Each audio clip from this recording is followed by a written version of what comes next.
اب جانتے ہیں ہمارے ساتھ ڈاکٹر ہما بقائی صاحبہ موجود ہیں، ان کی طرف چلتے ہیں اور ان سے جانتے ہیں کہ وہ بھی کیا اسی طرح سے پر امید ہیں جیسے ہم پر امید ہیں، یا پھر ہمیں تھوڑا سا مزید کریکٹ کرنا پڑے گا اپنی امیدوں کو۔ Thank you so much doctor صاحبہ ہمیں جوائن کرنے کے لیے۔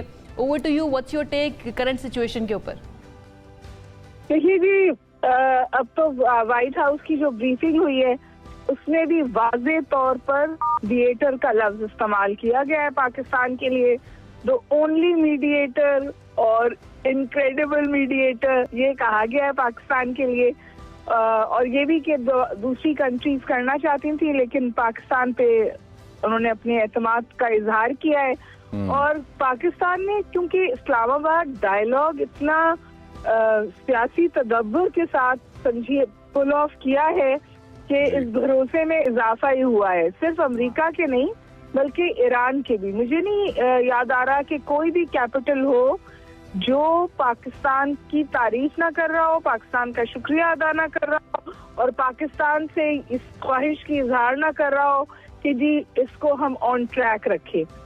میں نے تو پہلے بھی یہ کہا تھا اور ہمیں پتا ہے کہ کانورسیشنز بہت قریب تھیں کہ ڈائیلاگ ایکارڈ بن جاتا، لیکن میرا خیال ہے اب کے جو جس طرح کا ڈپلومیٹک فٹ ورک آپ ڈائیلاگ سے پہلے دیکھ رہے ہیں، مطلب یہ کہا جا رہا تھا نا کہ نیکسٹ راؤنڈ اسلام آباد میں ہوگا اور اس کا بھی اشارہ بلکہ ایشورنس پریزیڈنٹ ٹرمپ نے دی، تو امید کی جاتی ہے کہ وہیں ہوگا اور Pakistan emerges as a natural choice. Iran کو بھی پاکستان پہ بھروسہ ہے اور دیگر ممالک کو بھی۔ اچھا ڈاکٹر صاحبہ، آپ نے بھی ورڈ یوز کیا نیچرل چوائس کا، Pakistan emerges as a natural choice, this is encompassing a lot in one term. Natural choice اگر ہم ایران والی سائڈ سے بات کریں تو ہمیں سمجھ آتی ہے یونائٹڈ اسٹیٹس آف امریکہ جو کہ ہے آن دی ادر ہینڈ، اس طرف سے ہم نیچرل چوائس کس طرح سے بنے ہیں، میں چاہتا ہوں اس پہ تھوڑا سا لائٹ ڈالیں آپ۔ It's fairly simple جی، آپ نے دیکھا کہ پچھلے دنوں کتنے اسٹیٹمنٹس آئے ہیں پریزیڈنٹ ٹرمپ کے چائنا کے حوالے سے جی، اور مئی میں ان کا ایک ٹرپ بھی لائنڈ اپ ہے، اور مجھے یہ اندازہ ہے کہ یہ خیال کیا جا رہا ہے کہ یہ کنوے ہوا ہے یونائٹڈ اسٹیٹس آف امریکہ کو کہ مئی سے پہلے یا اس ٹرپ سے پہلے یہ صورتحال بہتر ہو جانی چاہیے۔ جو پچھلا ڈائیلاگ بھی ہوا تھا نا جی، اس میں جو پاکستان اور چائنا اور ایران کی ٹرائنگولر ریلیشن شپ ہے اس نے بہت اہم کردار ادا کیا تھا۔ چائنا انسٹرومینٹل تھا ایران کو لانے پہ کیونکہ ایران پر اس کا بہت زیادہ سفارتی انفلوئنس ہے، ایران پلر ہے چائنا کی گلوبل ساؤتھ کی پالیسی کا، سپیک ہو جو بھی ہو جائے، مطلب اگر آپ انویسٹمنٹس دیکھیں تو ایران کے انویسٹمنٹس چائنا کے انویسٹمنٹس ایران میں بہت زیادہ ہیں اور لانگ ٹرم ہیں، اور ان کی ایک اسٹریٹجک کنورجنس بھی ہے۔ تو میں سمجھتی ہوں کیونکہ پاکستان اور چائنا کے اچھے تعلقات ہیں تو پاکستان از ان گڈ اسپیس۔ آپ یہ دیکھیے نا کہ بیجنگ، واشنگٹن، ریاض، تہران یہ کریٹیکل پلیئرز ہیں، اس کے بعد پھر استنبول، تو ہر جگہ آپ کو پاکستان ایک ایسی سمجھیے کوویٹڈ اسپیس میں نظر آتا ہے جہاں وہ کلٹیویٹ ہوتا ہے، اس کا قدر انفلوئنس بھی ہے، وہ بات کر سکتا ہے۔ میں ایک ایران کے بارے میں اور بات کرنا چاہ رہی ہوں۔ دیکھیے دو سٹکنگ پوائنٹس ہیں، ایک نیوکلیئر اور ایک لیبنان کے ساتھ وار جو اس وقت اسرائیل نے جاری رکھی ہوئی ہے، اور شاید وہ موجب بنے تھے کے بریک ڈاؤن کا۔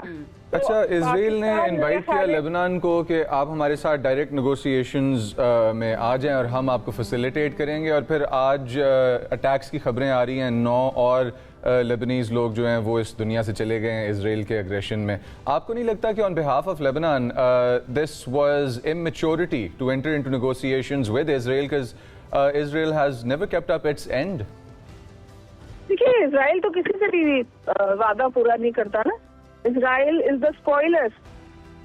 سوال یہ ہے کہ اسرائیل کو اگر امریکہ سیریس ہے ان کانورسیشنز میں اور جنگ بندی میں تو امریکہ کو پریویل کرنا چاہیے اسرائیل پہ کم از کم اس حد تک ریسٹرین کرنے کے لیے کہ وہ موجب نہ بنے اس جنگ کی ایکسٹینشن کا، جس کا اشارہ ایران پہلی دفعہ بھی دے چکا ہے۔ دیکھیے لیبنان کے پاس تو بہت چوائسز نہیں ہیں، اور جو آپ نے کہا تو بالکل اسرائیل ایک دفعہ نہیں کئی دفعہ یہ کوشش کرے گا کہ وہ